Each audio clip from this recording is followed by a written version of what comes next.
শুধু খালি ছেলেগুলো জীবন দিল, মানুষগুলো জীবন দিল, পানি লাগবে, পানি লাগবে, পানি লাগবে। সুযোগকে মাটির সাথে মিশিয়ে দিল। সবাই নিজ নিজ স্বার্থ নিয়ে চলল ধর্মের নামে। অবাক কথা, দেশের মুরগি জ্বালিয়ে দিয়ে ইন্ডিয়া থেকে ডিম নিয়ে আসতে হবে, এরাও নাকি দেশ চায়। দেশের কলকারখানা বন্ধ করে ইন্ডিয়া থেকে সবকিছু নিয়ে আসতে হবে, এরাও নাকি দেশ চায়। দেশের টাকা পয়সা বাহিরে দিয়ে দেশের শাসন ব্যবস্থা চালাতে হবে, এরাও নাকি দেশ চাই। এর চেয়ে ধোঁকাবাজি, এর চেয়ে মুনাফেকি, এর চেয়ে জুয়াচুরি, এর চেয়ে শয়তানি আর কি হতে পারে? জাতির সাথে মুনাফেকি করে বিদ্যা দেখাও তুমি, জাতির সাথে মুনাফেকি করে নির্বাচন দেখাও তুমি, জাতির সাথে মুনাফেকি করে নেতৃত্ব দেখাও তুমি। এটা তোমার একটা আস্ত ধোঁকাবাজি। মুখে এক, ভিতরে আর এক, মুখে এক, ভিতরে আর এক। এর নাম নগদ মুনাফেক। এ হলো মুনাফেকি। এ আচরণ দিয়ে জাতির কল্যাণ আনা যাবে না। আপনার ছেলে মেয়েকে দেখি ছুটে বেড়াচ্ছে মোটরসাইকেল নিয়ে। তোমার আমাদের নেতার চরিত্র ফুলের মতো পবিত্র, আপনার ছেলে মেয়ে তো দৌড়ে বেড়াই, এই এখনো বেড়াচ্ছে মোটরসাইকেল নিয়ে ঘুরে বেড়াচ্ছে। ও কি করতে পারে জাতির? কি করতে পারে ও জাতির? ও কিছুই করতে পারে না জাতির। জাতির অর্থ সম্পদ লুটে খাবে। এই জন্য আপনি ছেলে মেয়ে মানুষ করেছেন। দুঃখিত যে কি আমল শিখলাম, কি আমল করব, তাতে বক্তব্য যা শুনলাম, যা বুঝলাম, এতে যদি কিছু উপকার হয়ে থাকে সেটা পালন করার চেষ্টা করতে হবে। আমি জীবনে কোনো দিন খ্রিস্টান আব্রাহাম লিঙ্কনের কাল্পনিক পদ্ধতি, নির্বাচন পদ্ধতিকে পছন্দ করিনি। এর বাস্তবতা আমি খুব ভালোভাবে জানি। আমার চোখের সামনে নির্বাচনের নাম দিয়ে মানুষের রাস্তাঘাট বন্ধ করে, মানুষকে জেল হাজত দেয়, মানুষকে মারে, মানুষকে হত্যা করে, মানুষের টাকা পয়সা লুটে নেয়, মানুষের মান ইজ্জত লুটে নেয়। কত ধরনের অন্যায় আছে, সর্ব ধরনের অন্যায় মানুষ লিপ্ত হয়। একজন আর একজনের সব সময় মুখামুখি শত্রুতায় থাকে। আসলে যারা এর নির্বাচন পদ্ধতি তৈরি করেছে তারা এগুলা আমাদের উপরে চাপিয়ে দিয়ে তারা ফিরে আছে। আমার অনুমান যে আব্দুল্লাহ যখন বক্তব্য দিচ্ছিল গত রাতের আগের রাতে, তখন মোটামুটি ভালোই বুঝেছি ঘটনা কি, এমন কেন হচ্ছে। এইটাই তো তারা চাচ্ছে, যার কারণে হচ্ছে। রাসূল সাল্লাল্লাহু আলাইহি সাল্লাম তো এইটা চায়নি, যাতে মানুষের উপরে মানুষ ক্ষিপ্ত হবে, মানুষের অর্থ সম্পদ মানুষ লুটে নিবে, মানুষকে জেল হাজতে দিবে। এটা তো রাসূল সাল্লাল্লাহু আলাইহি সাল্লাম চাননি। এটা তো শিষ্টাচার নয়, এটা তো আদব কায়দা নয়। রাসূল সাল্লাল্লাহু আলাইহি সাল্লাম বলছেন, আলা তাসমাউনা, তোমরা শুনছো না আন্না সাজাজাতা মিনাল ঈমান। সাদা সিধে চলা, থাকা, খাওয়া, পড়া, কথা বার্তা সব হবে ঈমান। আর যখনই একটু উলটপালট হবে তখন তা আর ঈমান হবে না। ভদ্র আচরণ, নম্র চালচলন, ভালো আদর্শ, ভালো চালচলন, মধ্যম পন্থায় চলা, ধীরস্থিরতা অবলম্বন করা, নবীগণের স্বভাবের 24 ভাগের 1 ভাগ, 25 ভাগের 1 ভাগ। সম্মানিত দিনী ভাই বোন, আমি আপনার কাছে চেয়েছি এইটা যে মানুষের প্রতিশোধ নেব না, প্রতিবাদে যাব না, হক হিসাবে যতটুকু বলতে পারি তা বলবো। প্রতিবাদ করে, প্রতিদ্বন্দ্বিতা করে হক বলবো, এটা আমি চাইনি। প্রতিশোধ নিতে হবে না কারো।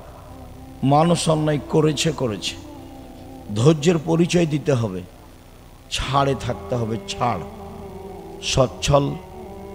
অসচ্ছল অবস্থায়,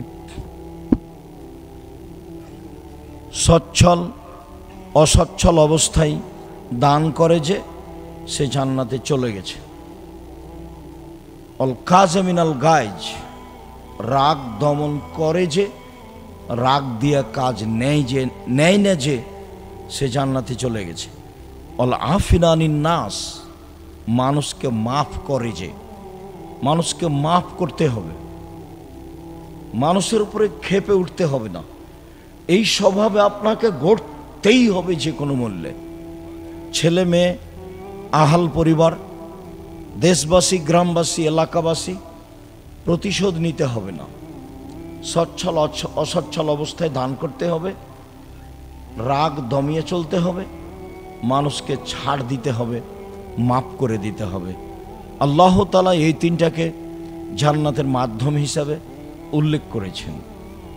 আমি দ্বিতীয় যেটা বলতে চেয়েছি সেটা হলো এইটা, যে প্রতিশোধ নিব না, ছাড় দিয়ে যাব, মাফ করে দিয়ে যাব। শিষ্টাচারে 1 নম্বরে থাকার চেষ্টা করব, জরুরি প্রয়োজন ছাড়া।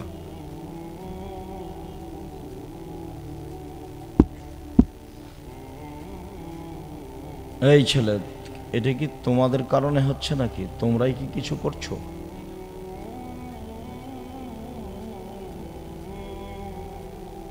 সম্মানিত দিনী ভাই বোন, অবশ্যই ছাড় দিতে হবে, প্রতিশোধ নিতে হবে না। এইটাতে থাকার জন্য আমি আপনাকে অনুরোধ জানাচ্ছি, এই জন্য যে ভালো চাল চলনের নেকি বিচারের মাঠে নেকির পাল্লায় সবচেয়ে ভারী নেকি হবে। হজের নেকি যত ভারী, ভালো চাল চলনের নেকি তার চেয়ে 1,00,000 গুণ বেশি ভারী। উমরার নেকি যত ভারী, ভালো চাল চলনের নেকি তার চেয়ে 1,00,000 গুণ বেশি ভারী। সালাত, সিয়াম, জিকির আজকার, তাসবিহ তাহলিল, এসব নেকির যত ভারী, এর ওজন যত, ভালো চাল চলনের নেকি তার চেয়ে 1000 গুণ বেশি ভারী। মানুষের পাপ নেকি বিচারের মাঠে ওজন হবে। মর্মে আমি অনুরোধ জানিয়েছি যে এখান থেকে নিয়ে যাব ভালো চাল চলন। প্রতিবেশী, দেশবাসী, আত্মীয় স্বজন কারোর সাথে মন্দ আচরণে জীবিকা নির্বাহ করতে রাজি নই। কারোর সাথে খারাপ আচরণ করে একদিন 1 ঘন্টা বাঁচতে রাজি নই। জুলুম করে, মানুষের ওপর অন্যায় বিচার করে, মানুষের বদনাম গীবাত করে, মানুষের মান সম্মান নষ্ট করে একদিন 1 ঘন্টা বাঁচতে রাজি নই। আল্লাহ রসুল বিদায় হজে অনেক কথা বলেছেন, তার একটা কথা বলেছেন, দেখো মানুষের মান সম্মান হচ্ছে কাবা ঘরের মান সম্মানের মতো। দেখো মানুষের মান সম্মান হচ্ছে হজের দিনের মতো। দেখো মানুষের মান সম্মান হচ্ছে মক্কা শহরের মতো। মানুষের মান সম্মান রক্ষা করার চেষ্টা করো। জাহেলিয়াতকে ভেঙে দিতে হবে। কুল্লু আমরিন মিন জাহেলিয়া, জাহেলিয়াতের যুগে যত অপছন্দ নোংরা নীতি ছিল পুরুষ নারী মিলে, সবকে আমি পায়ের নিচে রেখে দিলাম। এই ভাষণ রাসূল সাল্লাল্লাহু আলাইহি সাল্লাম বিদায় হজে দিলেন। আমি দ্বিতীয় চেয়েছি, অবশ্যই আপনি ছাড় দিয়ে, মন্দ আচরণ ত্যাগ করে যে কয়েকদিন বেঁচে থাকবেন, বেঁচে থাকার চেষ্টা করবেন, আমার জরুরি অনুরোধ। 3, আপনার ছেলে মেয়ের উপরে জাতি নির্ভর করছে। আপনি আর আমি যেভাবে ছেলে মেয়ে মানুষ করতে চেয়েছি, এইটা দিয়ে জাতি রক্ষা হবে না। বাংলাদেশের ছেলে মেয়েরা শিক্ষা অর্জন করে ঠাকুরের গান বলে, ওমা তোমার আকাশ তোমার বাতাস। বাংলাদেশের ছেলেমেয়েরা শিক্ষিত নয়। বাংলাদেশের ছেলেমেয়েরা শিক্ষা অর্জন করে শহীদ মিনার তৈরি করে। শহীদ মিনার তৈরি করে ওদের কি হবে? এখন যে 2000 মানুষ মারা গেলে এদের কোন মিনার তৈরি করতে হবে? শহীদ মিনার যদি তৈরি করতাম তাহলে সৈয়দুস সোহদা হামজা ইবনে আব্দুল মুত্তালিব, একবারে আদম থেকে নিয়ে কিয়ামত পর্যন্ত যত মানুষ শহীদ হয়েছে, যত মানুষ শহীদ হচ্ছে, যত হবে কিয়ামত পর্যন্ত, সবার চেয়ে দামি মানুষ হলেন হামজা ইবনে আব্দুল মুত্তালিব। শহীদ হিসাবে শহীদ মিনার তৈরি করলে তারই শহীদ মিনার তৈরি করতাম। তাহলে আপনি জাতির জন্য ছেলে মেয়ে মানুষ করতে পারেননি। ছেলে মেয়ে মানুষ করেছেন, ও হলো চোর ডাক্তার, ও হলো প্রতারক ধোঁকাবাজ ডাক্তার, রাসূলের আদর্শ বুঝেনি। তাহলে আপনি জাতির জন্য কি ছেলে মেয়ে মানুষ করলেন? আপনার ছেলে মেয়ে জাতিকে রক্ষা করতে পারলো না। বহু জায়গাতে আল্লাহ কোরআন মাজিদে বলছে, ফেরাউন তার সম্প্রদায়কে সৎ পথ দেখাতে পারেনি, ফেরাউন তার সম্প্রদায়কে সঠিক পথে পরিচালনা করতে পারেনি। ফেরাউনের এমনিতেই হুঙ্কার আর দাবি যে হামান উঁচু প্রাসাদ নির্মাণ করো, আমি মূসার রবকে হত্যা করব। আমি মনে করছি মূসা মিথ্যার ভিত্তিতে মূসা দিনরাত কাটাচ্ছে, ও আমাদের মান সম্মান নষ্ট করে দিবে। এসব ফেরাউনের এগুলো ফালতু কথা। ফেরাউন জাতিকে রক্ষা করতে পারেনি, এই কথা আল্লাহ কোরআন মাজিদে বহুবার বলেছেন। সে জাতিকে ভুল পথে নিয়ে গেছে। আপনি ছেলে মেয়ে মানুষ করলেন কি করতে? জমি চাষ করে খাওয়াই ভালো ছিল, দিন মজুরি করে খাওয়াই ভালো ছিল। রুজি তো হয় একটা। মূর্খ মানুষও তো ব্যবসা বাণিজ্য করতে পারে, ব্যবসা বাণিজ্য করে খেত। 25-30 বছর যাবত তাকে পড়ালেন, 40 বছর যাবত তাকে পড়ালেন, বিবাহ শাদী দিলেন না। 30-32-35 বছরে বিবাহ শাদী দিলেন, খালি বললেন ইস্টাবলিশড হতে হবে। বাহ, নিজের পায়ে দাঁড়াতে হবে। মেয়েও শিখলো চাকরি করব, তারপরে বিবাহ। জেনাতে সয়লাভ, জেনার বন্যা। ছেলেও বুঝলো তাই, মেয়েও বুঝলো তাই।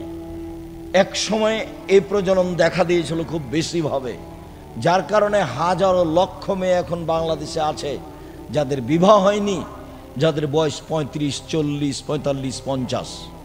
তার মানে ওরা ইস্টাবলিশড হবে, তারপরে বিবাহ। সমাজের সেবা করবে, মাঠে নেমে যাবে। আমি আপনার ছেলে মেয়ে এভাবে লালন পালন করা চাইনি। আমি চেয়েছি আপনার ছেলে জাতিকে রক্ষা করুক। কিভাবে করবে সেটা আপনি দোয়া করেন আল্লাহর কাছে, ছেলে দোয়া করুক আল্লাহর কাছে, এবং সেই মানের বিদ্যা অর্জন করুক। জাতিকে পরকালমুখী করতেই হবে যে কোনো মূল্যে। জাতিকে বুঝাতে হবে মানুষের বিচার হবে, হক বাতিলের বিচার হবে, মানুষের মরণ হবে, মানুষ মানুষের কল্যাণে থাকবে। মানুষ মানুষের অর্থ সম্পদ লুটে নেওয়ার জন্য জন্ম নেয়নি, শিক্ষা অর্জন করেনি। মানুষ মানুষের মান সম্মানের হানি করবে এই জন্য মানুষ জন্ম নেয়নি, এই জন্য শিক্ষা অর্জন করেনি। সব ধরনের জাহেলিয়তকে, বন্যতাকে, বর্বরতাকে, ধোঁকাবাজিকে, শয়তানিকে, জুয়াচ্চরিকে, স্বৈরাচারীকে সব আল্লাহ রাসূল বিদায় হওয়ার দিন পায়ের নিচে রেখে দিয়েছেন, বলে গেছেন জাতির সামনে শিষ্টাচার দিয়ে গেলাম। এক গিলাস পানি পান করলে 5টা বিধান লাগে। আপনি ছেলে মেয়ে এইভাবে মানুষ করেন। আব্দুল্লাহ বক্তব্যের এক পর্যায়ে অনেক পরামর্শ দিয়েছিল। তাহলে আমরা এখন কি করতে পারি?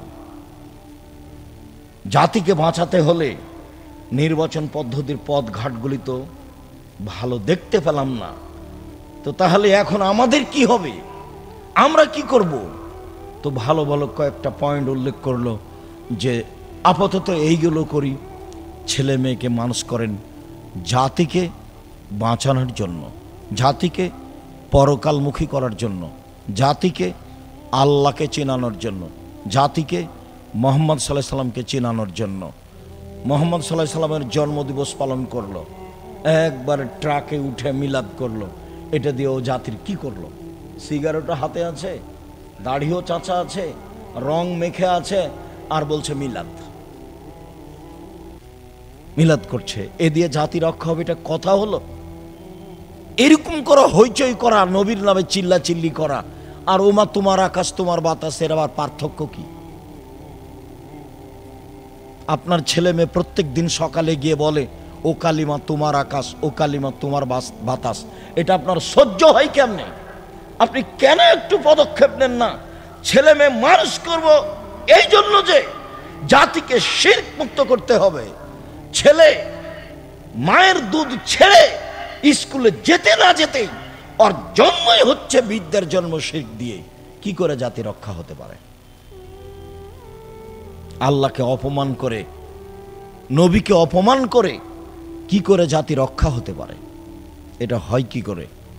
বাংলাদেশের আলেম ওলামা সুযোগ পেয়েছিল নিজের মতো দেশ গড়তে, কিন্তু বুঝলো না তারা, নিজ নিজ স্বার্থে নেমে গেল।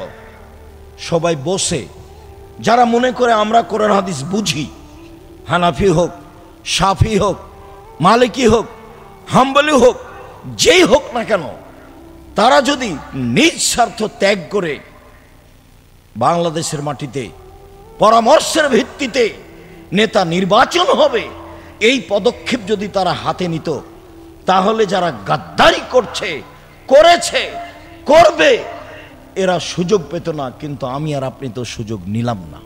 তো দিনী ভাই বোন, ছেলে মেয়েকে যে কোনো মূল্যে আদর্শ করতেই হবে, পরকালমুখী করতেই হবে। আপনার ছেলে মেয়ে জাতিকে পরকালমুখী করবে, জাতিকে আল্লাহকে চিনাবে, জাতিকে নবীকে চিনাবে, জাতিকে পরকালকে চিনাবে, জাতিকে ভাগ্যকে বিশ্বাস করাবে। আলেম ওলামা নেমে গেছে ওই করোনাতে। করোনা আমাকে ধরবে কিনা পৃথিবী সৃষ্টির 50,000 বছর পূর্বে লেখা আছে। আর মৌলানা সাহেব বলছে যে একজন মৌলানা আর একজন মৌলানাকে এ সরকারি আইন মেনে চলে, খুব ভালো মানুষ। কি সরকারি আইন? 3 ফুট পর পর দাঁড়াতে হবে মসজিদে। তা বলছে ও খারাপ মানুষ। আমাকে বলছে সবচেয়ে ভালো মানুষ, তা বলছে ও খারাপ মানুষ। কে বলেছে?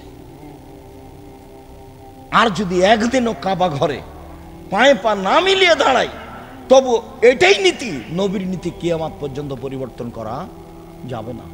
মানুষের নীতির 5 পয়সা দাম নেই। কার নীতি চালু রাখতে হবে সব সময়? মুহাম্মদ সাল্লাল্লাহু আলাইহি ওয়াসাল্লামের। ছেলে মেয়ে এটা করবেন।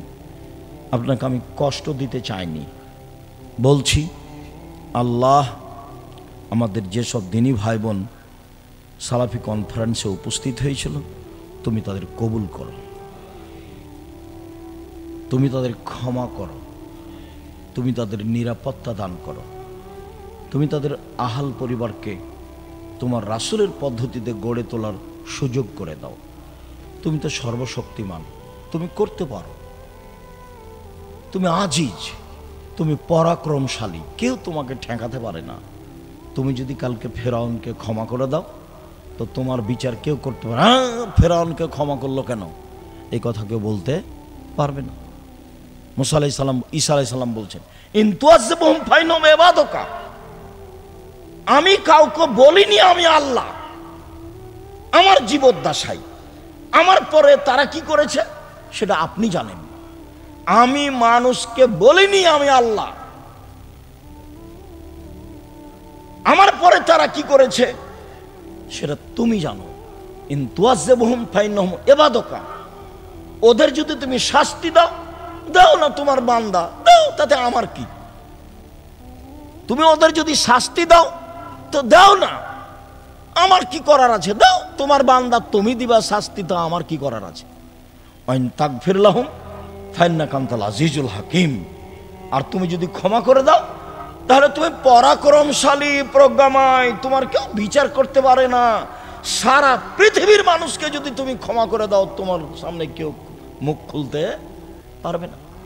তুমি পরাক্রমশালী, তোমাকে কেউ পারে না। আজকে ধ্বংস করে দিয়েছ, সামুদকে ধ্বংস করে দিয়েছ, ফেরাউনকে ধ্বংস করে দিয়েছ, আইকাবাসীকে ধ্বংস করে দিয়েছ, তুব্বাকে ধ্বংস করে দিয়েছ। কত সম্প্রদায় তুমি সময়ের গতিতে ধ্বংস করেছ। আজ সামুদের ব্যাপারে কথা বলছে আল্লাহ ফেরাউনকে, যে ফেরাউন তোর চেয়ে শক্তিশালী ছিল তারা অর্থ সম্পদে, তোর চেয়ে শক্তিশালী ছিল তারা জমিনে স্মৃতি নির্মাণে। এমন স্মৃতি নির্মাণ করে চলে গেছে তারা, কিয়ামত পর্যন্ত দেখতে পাইব মানুষ। আমি মনে করি পিরামিড তাদের কথা, তাদের তৈরি, আজ সামুদের। ওদেরকে ধ্বংস করে দিয়েছে, কেউ তার বিচার করতে পারেনি। ফেরাউনকে ধ্বংস করে দিয়েছে, কেউ তার বিচার করতে পারেনি। ক্ষমতা দেখে বেঁচে লাভ নেই। ক্ষমতা যদি দেখতে চান অন্যায়, সময় আসলে রক্ষা করতে পারে না কেউ। খুলনার অঘোষিত সম্রাট এরশাদ শিকদার, সময় আসলে ধ্বংস হয়ে যায়, ক্ষমতা কেউ টিকাতে পারে না। আর আপনাদের নেতৃত্ব সময় 45 মিনিট, এ তো খুব ভালোভাবে জানেন। এই হিসেবে তো জানেন ক্ষমতা দিয়ে, এইসব ক্ষমতা দিয়ে কাজ হয় না। আল্লাহ, তুমি আমার ভাইরা যারা এসেছিল তাদেরকে তোমার পদ্ধতিতে, তোমার শক্তি দিয়ে পরিচালনা করো, এটা তোমার কাছে দাবি। তারা যে উদ্দেশ্যে এসেছিল, কোনো জায়গাতে ভুল ত্রুটি থাকলে তুমি মাফ করে দাও, আর যাতে তাদের কল্যাণ আছে সেটা তুমি করে দাও। তুমি করতে পারো আল্লাহ, তুমি সর্বশক্তিমান। আমাদের ছেলেরা, শিক্ষক মণ্ডলীরা যারা আমাদের এই সালাফি কনফারেন্স লক্ষ্যে জীবন বাজি রেখে পরিশ্রম করে এসেছে, তুমি তাদের কবুল করো। আমাদের ছেলেরা অনেক কষ্ট করে গ্লারি নানান কিছু তৈরি করেছে, দেখলেও আপনাকে ভালো লাগবে। কালকের তাদের যেগুলি অল্প সময়ের উপস্থিতি ছিল, তা আপনার কাছে ভালো লেগেছে বলে আমরা মনে করি। আমরা মানুষ হিসাবে চেষ্টা চালিয়ে যাচ্ছি। আল্লাহ, তুমি আমাদের ছাত্র শিক্ষককে কবুল করো, তাদেরকে মানুষের মতো মানুষ করো, তাদেরকে এমনভাবে আলেম তৈরি করো তারা যেন জাতির কল্যাণে থাকতে পারে, তারা যেন জাতিকে পরকালমুখী করতে পারে, তারা যেন জাতিকে আল্লাহকে চিনাতে পারে। এটা তুমি করে দাও, তুমি করতে পারো। আল্লাহ, যারা প্রশাসনে রয়েছে, সহযোগিতা করেছে, তুমি তাদেরকে কবুল করো, তাদেরকে পরকালমুখী করো, তাদের আহাল পরিবারকে তুমি কবুল করো। আল্লাহ, আমরা যারা বিভিন্ন জায়গা থেকে এসেছি, তোমাকে সন্তুষ্ট করার জন্য এসেছি, যদি কোনো জায়গাতে ভুল ত্রুটি হয়েও থাকে, তাহলে মানুষ হিসাবে বলছি, তুমি আমাদের মাফ করো, তুমি আমাদের ক্ষমা করো। আমাদের যারা মারা গেছে দিনী ভাই বোন, তুমি তাদের কবরের শাস্তি মাফ করো, তুমি তাদের কবরকে প্রশস্ত করো, তুমি তাদের কবরকে আলোকিত করো। উল্লাহু ফি আদাইকা ওয়াশাররু লাইসা ইলাইকা আনা বিকা ওয়া ইলাইকা তাবারাকতা ওয়া তাআলাইতা আস্তাগফিরুকা ওয়া আতুবু ইলাইকা। রাসূল সাল্লাল্লাহু আলাইহি সাল্লাম এটা সানাতে পড়তেন। হয়তোবা আপনাদের অনেকেরই মুখস্থ আছে, নেই, তবে অর্থ খুব ব্যাপক, গুরুত্বপূর্ণ, যার জন্য পারলে মাঝে মধ্যে পড়া ভালো। আমি আপনাদেরকে সালাফি কনফারেন্স শেষের বৈঠকে যেটা বলতে চেয়েছি, সেটা কিছু আসলে করণীয় জরুরি। করণীয় জরুরির একটা অংশ। আসলাম, চলে গেলাম, কি নিয়ে গেলাম, কি রেখে গেলাম। যেহেতু একদিন চলে যেতেই হবে, আজ হোক আর কাল হোক, এর জন্য কি প্রস্তুতি। আমি বারবার বলতে চেয়েছি, বলতে থেকেছি যে এসেছি কিছু নিয়ে যাব, কিছু জেনে যাব, কিছু শিখে যাব। অপ্রয়োজনীয়ভাবে রাস্তায় ঘুরব, দোকানপাটে যাব, এই 2 দিন এটা আমি আপনাদের কাছে চাইনি। যেসব ভাইয়েরা আমার চলে গেছেন, আলহামদুলিল্লাহ, মাশাআল্লাহ, এবারের সম্মেলনে বহু মানুষ আপনারা উপস্থিত হয়েছিলেন। বাংলাদেশের বিভিন্ন প্রান্ত থেকে আমরা আন্তরিকভাবে খুশি হয়েছি আপনাদের উপস্থিতিতে। আপনাদের শুকরিয়া আদায় করি। মূল কথা হলো এই যে আসলাম পয়সা খরচ করে, বাংলাদেশের বিভিন্ন জেলা থেকে চলে গেলাম পয়সা খরচ করে, কিছু নিয়ে গেলাম কি? এইটা আমার অনুরোধ থাকে।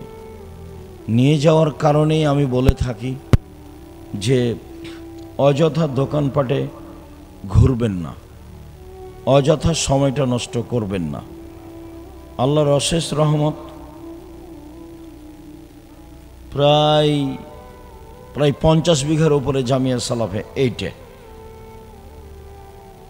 মহিলা পুরুষ সহ, যেটা রূপগঞ্জ জামিয়া সালাফিয়া ঢাকা, ওটা প্রায় 100 বিঘা জমির উপরে। আল্লাহর একটা অশেষ বড় নিয়ামত, আল্লাহর একটা বড় দয়া। এখানে এসে সুবিধা ভোগ করবেন, খাওয়া, থাকা, সলাৎ, নিয়ম নীতি, পেশাব পায়খানা।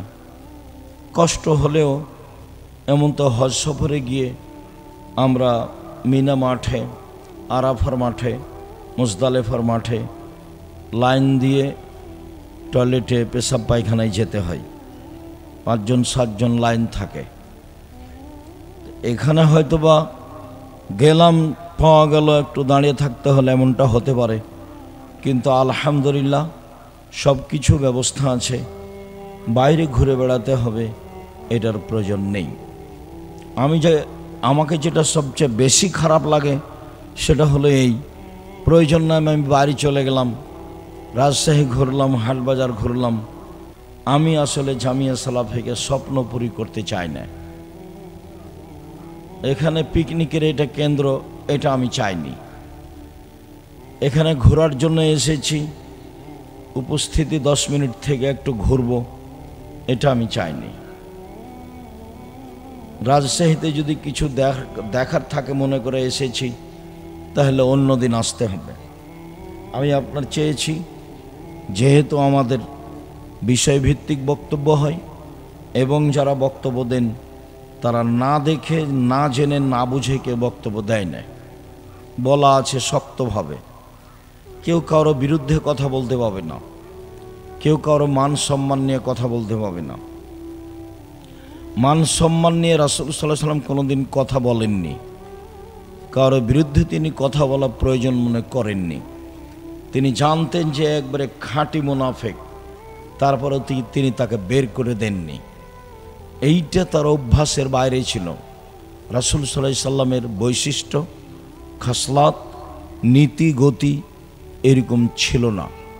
সম্মানিত দিনী ভাই বোন, আমি 1 নম্বরে চেয়েছি আপনাদের কাছে আসবেন, শুরু থেকে নিয়ে শেষ পর্যন্ত জামিয়া সালাফি আল্লাহ যেটুকু ব্যবস্থা দিয়েছে, খাওয়ার হোক, শুয়ে থাকার হোক, পেশাব পায়খানার হোক, সেটুকু ভোগ করবেন। একটু কষ্ট হলে এখানে থাকবেন, এটা আমার ঐকান্তিক কামনা। যদি কম বেশি হয়ে থাকে তাহলে বুঝতে হবে আমি দাবি জানিয়েছি, ভুল আপনি করেছেন। সম্পূর্ণ সময় থাকার পরে যেটুকু কষ্ট ভোগ করলেন সেটুকু আমাদেরকে জানালে আমরা সেটা করার চেষ্টা করব ইনশাআল্লাহ। আমি আপনাকে দান খায়রাত করতে বলি এই জন্য যে জামিয়া সালাফিয়া দান খায়রাতের জন্য অন্য কাউকে আমরা বলতে বলি না।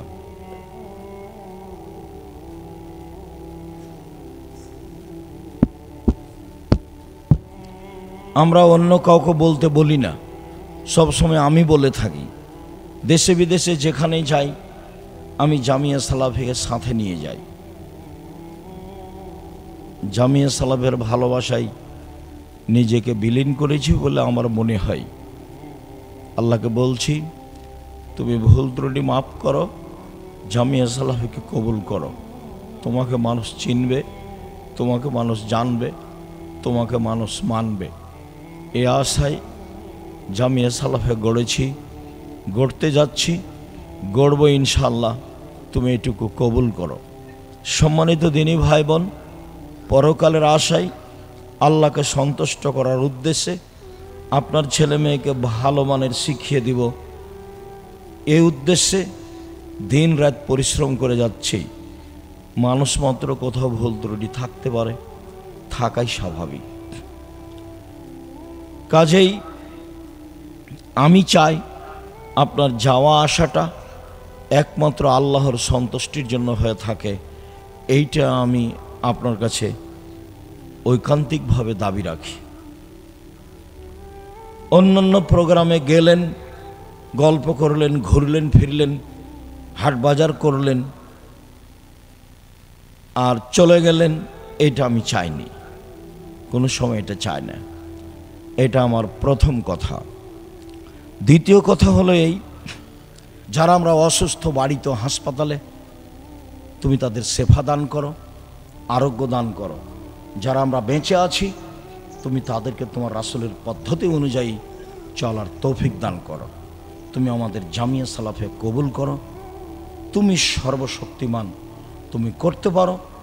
দিনকে যেমন দিন বলি, রাত বলি না, রাতকে যেমন রাত বলি, দিন বলি না, এগুলো তুমি করতে পারো।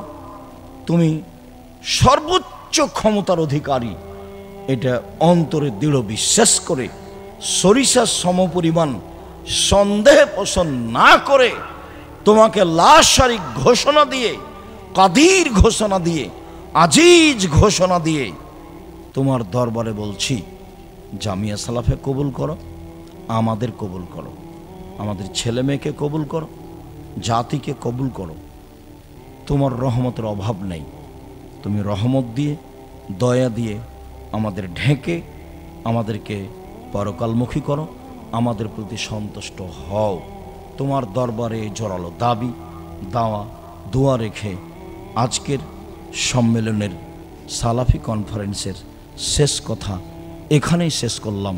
সুবহানাকাল্লাহু ওয়া বিহামদিকা আশহাদু আল্লা ইলাহা ইল্লা আনতা আস্তাগফিরুকা ওয়া আতুবু ইলাইক।